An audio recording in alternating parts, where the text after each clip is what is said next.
Peggy 12.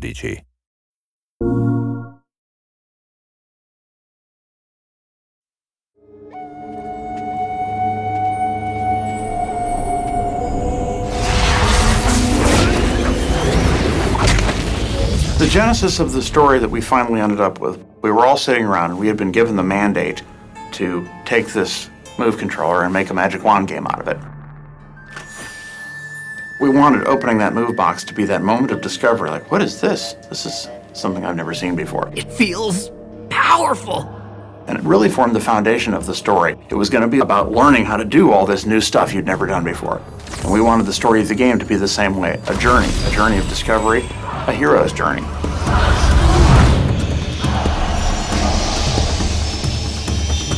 We were after an archetypal story that would be a coming-of-age story and a story where a young apprentice makes a simple mistake, unleashes the terrible forces of the world, and has to grow into become himself a great sorcerer when his master is unable to save him from his folly. Here we are, the entrance to Loch Barrow.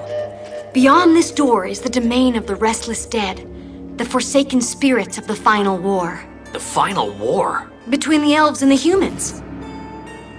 The world of sorcery, it's a world where the realm of fairy and the human realm are very closely intertwined, and there are portals that let you pass back and forth between the two worlds. There is a war between the humans and the fairies about 100 years before the game takes place. And since then, the realms have pretty much kept to themselves. There are very few people have crossed back and forth between them. But as the game starts, the portals are thrown open again, and all of a sudden you're thrust back into this world where the creatures from the realm of fairy are crossing over. Great sorcerers defended the world from unspeakable evil. And everyone bowed down to them and gave them treasure and stuff. And stuff? Really? Just prepare to be amazed. You have no idea what you're doing. A lot of the emphasis in the story in Sorcery is more about the relationship between the characters. For most of the game, there is Finn, our protagonist, and Erline, the magical cat who accompanies them. When the game starts off, Finn and Erline don't really get along very well. She's kind of obnoxious, he's kind of like full of himself. I shouldn't have said anything. Loch Barrow is far too dangerous. You might get hurt, and then I would never forgive myself. Right then, Loch Barrow. Well, this should be entertaining.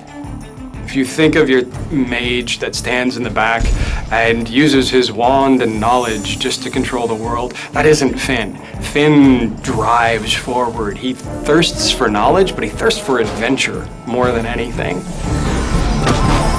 There are a couple of things we do to sort of play with the fantasy archetypes. One thing is to sort of dig deeper into the reality of the archetype. We have the Evil Queen, the Nightmare Queen, and we actually worked really hard to create sort of a psychological depth to her. You can feel a little bit of sympathy for the best of best villains. In the Nightmare Queen, her daughter has been stolen, and that's a believable anger, right? You can look at the Nightmare Queen and go, yeah, I'd be pissed. That believability makes her all that more terrifying because you can understand, and maybe you could see yourself be that villain.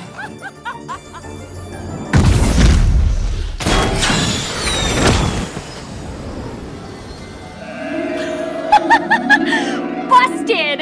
Erline was a character that was really important to our story. We face a lot of challenges with Erline because we have to have this integral character of our game be a cat.